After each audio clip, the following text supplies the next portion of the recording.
Perfil de hoje recebendo Viviane Mosé. Viviane, você falou um pouco da sua formação, sua vinda para o Rio de Janeiro, chegou aqui e já ficou famosa, né? E você começou a falar muito para as massas. As pessoas entendem muitas vezes o que você fala. Eu soube já que alguns te pararam na rua para dizer, olha, não entendo nada do que você falou no programa de televisão, mas eu gosto muito, quero ler sobre isso, né? Qual é a importância, né, de cientistas, filósofos, pessoas que estudam, né, a nossa história, a nossa ciência, conversarem com a população, mostrarem que é possível, sim, que elas tenham acesso a isso? É o maior desafio da filosofia, especialmente. Eu estudo Nietzsche, a minha especialidade, e na própria biografia do Nietzsche a gente vê momentos em que ele deixa isso claro com amigos, né? E, inclusive escrevendo, ele diz de que adianta todo esse trabalho se ele não de fato atinge as pessoas, né? O desafio da filosofia é atingir as pessoas, já que ela se antecipa. Você vê coisas que a filosofia disse no século XIX que estão acontecendo agora. Mas ninguém ouviu no século XIX, nem agora direito a gente retorna. Então, eu assumi esse desafio desde o princípio. Meu papel como filósofo, porque eu não sou professora de filosofia. Professor de filosofia é alguém que sabe a história da filosofia muito bem e ensina os seus alunos. Eu não sou, eu sou filósofa. Eu não conheço a história da filosofia tanto. Eu não conheço todos os filósofos para dar uma aula acadêmica, não. Eu estudei filósofos, alguns, uns 8, 10 no máximo, em torno dos filósofos que me interessam, e eu adquiri uma interpretação do mundo, e eu absorvi e assumi na minha vida pessoal. Então, o que eu faço hoje é propor objetivamente. Então, eu tenho coragem e a ousadia de pensar livremente. Meu papel é fazer análise do contemporâneo, né? Então, o que eu quero? Eu quero desesperadamente, honestamente falando, desesperadamente nesse momento, conseguir levar para as pessoas uma interpretação do mundo que as torne alegres, que as faça querer viver. Que quem não tem coragem, força e vontade de paixão pela vida se submete a qualquer coisa. Então, nós nos submetemos ao estabelecido, à guerra da informação, às fake news. Nós lemos qualquer lixo e queremos seguir sabendo que aquilo não é real, porque nós não temos ainda no mundo um lugar.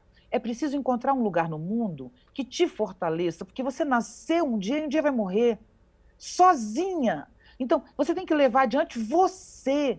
E o você é algo móvel, que tem que se mover. Então, você não pode ser duro, mas tem que ter um lugar, sabe, móvel ali. Então, meu objetivo não é ensinar filosofia, não é saber quem é Platão, dane-se não, mas dane-se ao mesmo tempo, né? Quero dizer, ele é meio, não é fim. Então, o objetivo da filosofia não é você sair num bar dizendo para as pessoas quem é Platão, quem é Spinoza ou quem é Nietzsche. É você encontrar um modo de ver o mundo que te faça viver melhor. A Que te filosofia faça. pode ser um método de libertação dessa caixinha que a gente vive Só hoje? serve se for isso, você entende? A filosofia ela é uma chave de interpretação do mundo. Então, por exemplo, se você diz assim, vida é prazer, você vai viver para o prazer e possivelmente você vai se drogar. Porque onde você encontra o maior prazer? É droga. Não vem dizer que droga não dá prazer. Se droga não desse prazer, ninguém usava. Mas se você vive pelo prazer, você vai entrar num ciclo vicioso de destruição. Se você vive para se alegrar também, se você vive para ajudar também. Imagina uma pessoa que vive para ajudar os outros. Essa pessoa é um horror, porque ela não tem vida própria. E não ter vida própria é grave, você vai acabar cobrando caro de ter ajudado os outros. Então, é como se você tivesse que encontrar um lugar mais sofisticado, sabe? Que não é só uma palavra, mas quando você diz que vida é ou não é alguma coisa, isso marca, é o eixo para a sua vida inteira. Então, nós somos movidos por valores morais. E valor não é só a religião, não. É judaico-cristã, não. Valor é o que você tem em alta conta. Então, se o seu valor principal é o prazer, sinto muito, a sua vida até corre riscos. Porque a vida não é prazer, não é só. Tem que ter muito prazer na vida, mas ela não pode ser só. Então, a gente tem que ter prazer, tem que ter limite, tem que ter compaixão, paixão, né? Mas também tem que ter razão. Então, a filosofia é aquilo que faz você se libertar dos valores estabelecidos e faz você ganhar novos valores. E qual o objetivo de novos valores? É esse, ó, digital. Não é uma digital para cada um? Então, só você pode ser você. O Você, objetivo da vida é você encontrar-se com aquilo que você é. E o que você é fixo? Não. Você é um modo de mudar. Eu me diferencio de você pelo modo como eu mudo, e não pelo modo como eu sou. Você muda de um jeito, eu mudo de outro. Então, E é essa isso que a nova gente sociedade que vem colocando a gente, de certa forma, cerceado, né? Se eu não me enquadro nesse novo comportamento, eu preciso tomar um remédio. Eu preciso vestir aquela roupa, agir daquela forma. Isso tirou a liberdade do ser humano, né? A gente sofre hoje doenças como depressão, né? Muita gente não consegue nem sair de casa mais. A gente está destruindo a sociedade? Você sabe, Potira, que sempre fomos assim. Nunca fomos diferentes, não. Agora só piorou. Se você olha, no final do século XIX, na época do Nietzsche, o Nietzsche está dizendo: por que a educação não valoriza a vida? Por que a educação só estuda passado? Isso diz o Nietzsche no final do século XIX. Ele diz: vivemos de memória e passado. Então, a gente demora metade da universidade estudando como foi no passado. Sabe por quê? Não é por nada, é porque nós temos medo do presente. As universidades, eu não estou falando que uma é melhor, não estou nem. As universidades, as melhores do Brasil, elas não conseguem lidar com o presente. Você tem que chegar lá com livro publicado, título, título, título, mas e a sua experiência? Ela não vale. Então, nós temos um modo de produzir saber no mundo inteiro, não só no Brasil, que valoriza conteúdos acumulados. Um livro para ser publicado, ele demora pelo menos 8 meses depois que eu escrevi. Então, quando ele sai, é velho, entende? Por isso que eu faço rede social, porque ali é na hora. O que eu estou pensando agora aparece. Então, o contemporâneo é a melhor época que eu já vivia, o contemporâneo. Esse tempo nosso, ele não é pior do que quando eu estava na universidade na década de 80, porque naquela época eu não sabia que uma mulher poderia realmente virar esse jogo como as meninas estão virando. As meninas hoje estão virando o jogo de um modo quase desastrado, mas corajoso, vigoroso e necessário, né?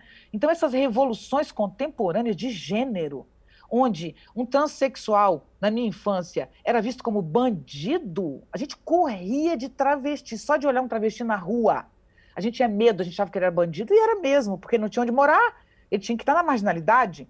Hoje, quando a gente absorve essas diferenças e diz: a gente tem que aceitar isso, independente de concordar ou não, as pessoas têm direito de existir, não depende do seu gosto. Elas existem porque elas existem. Então, isso é revolucionário no nosso tempo, sabe? Agora, o que nós sempre fomos como civilização, e nunca aprendemos, e talvez agora seja a hora de inverter isso bem com a pandemia, a vida é dura e difícil.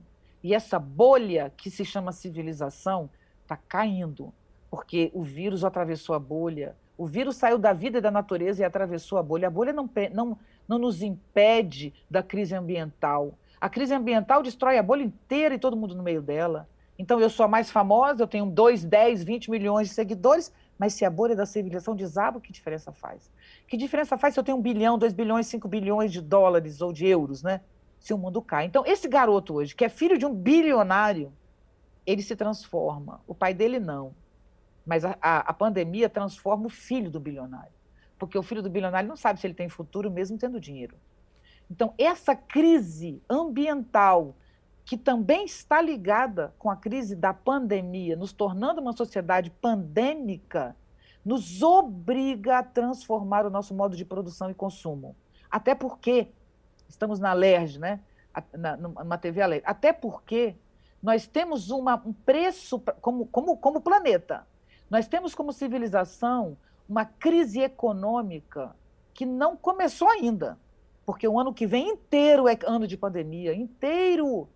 O ano que vem, até dezembro do ano que vem, nós estamos imersos na pandemia, mesmo que tenhamos vacina. Mesmo que a vacina saia em janeiro.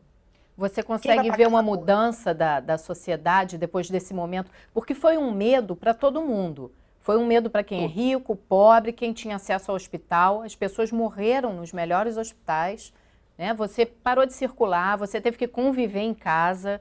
Essa convivência em casa, por exemplo, né? Isso gerou muita crise. Muitos casamentos se desfizeram, os pais tiveram que aprender a ouvir os filhos, né? Como é que você tem acompanhado assim, essa nova revolução familiar que vem acontecendo?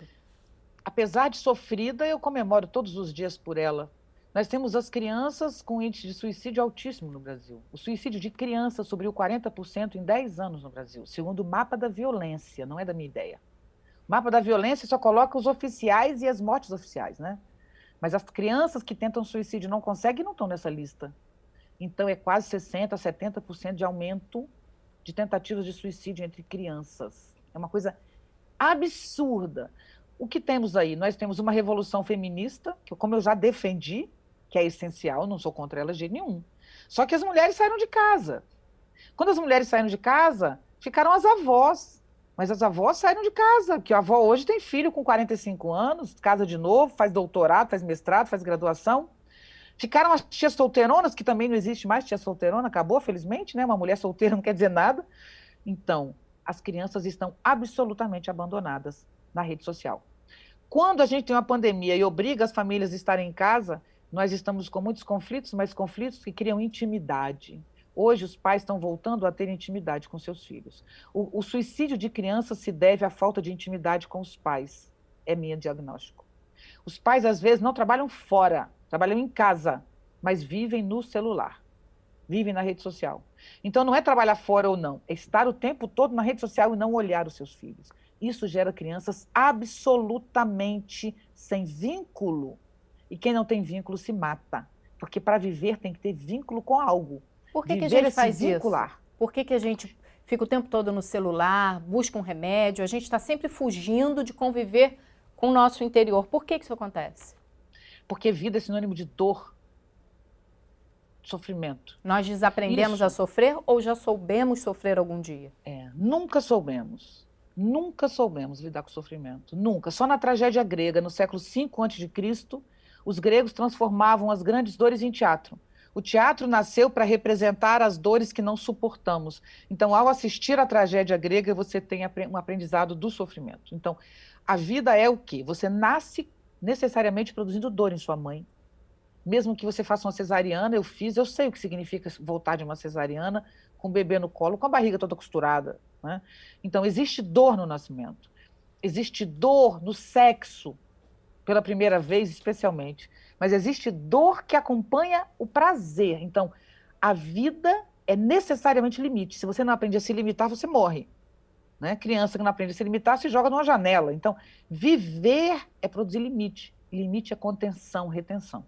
Quando você primeiro aprende o limite, você logo, logo aprende o prazer. Porque o prazer é suspender essa situação.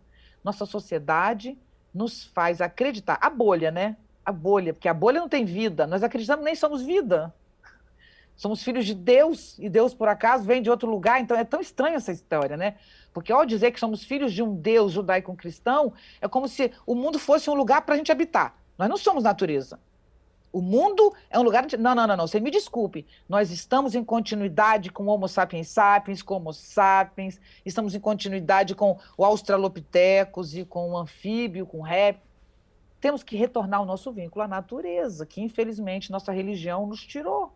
Então, quando a gente retorna para a natureza, a gente entende que a vida quer algo de nós. Por quê? Porque assim que a gente aprende o limite, que delícia. Eu tenho essa experiência. Eu vou dar, finalizando para você a metáfora que eu uso nisso. Imagina um rio que corre. Ele é apenas um rio que corre. Lindo, maravilhoso. Eu amo, amo, amo rios, mais do que mar. Quando alguma coisa impede esse rio de correr, ele se represa. Aí o que você faz? A represa é uma tensão, né? É limite, contenção, água que aí não consegue. Se você simplesmente tira o limite, o rio volta a correr. Parabéns. Mas se você não tira, essa água contida pode se tornar uma hidrelétrica. E a hidrelétrica não é só um rio, ela é a força que move a civilização. Então, hoje temos formas mais limpas de energia. Felizmente, né? A eólica, por exemplo. Mas, seguindo apenas como metáfora, essa energia elétrica, ela é o próprio rio que corre. Então, essa luz que está acendendo aqui para falar com você é o rio que corre. E a força dele correr está acendendo essa luz. Então, por que eu sou contra limites? Por que eu sou contra conter-se?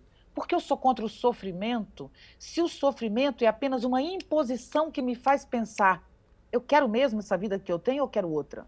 Hoje a humanidade está contida, está em casa, está presa. E ela olha para a rua e pensa, que diferença faz ter tanto dinheiro? Porque eu preciso de dinheiro, eu preciso que a desigualdade social diminua. Então, o dinheiro não traz o bem-estar de quem tem o dinheiro. Se tivesse, Gisele Bündchen não estaria escrevendo um livro sobre depressão. Gisele Bündchen é lindíssima e ela é uma pessoa querida, todo mundo que convive com essa garota gosta dela. Ela é agradável, amorosa com a família, com os amigos. Ela tem filhos, ela é casada, ela tem um marido lindo, famosíssimo e riquíssimo. Por que essa mulher tem depressão e escreve um livro sobre síndrome do pânico? Porque não é este o caminho que a gente deve seguir para ter bem-estar. Esse aprendizado a humanidade vai aprender. Isso não é fofura, não. Isso é real. Eu vou te pedir mais um minutinho, então, Viviane, para a gente continuar falando sobre isso. E o programa Perfil volta rapidinho. Fique com a gente.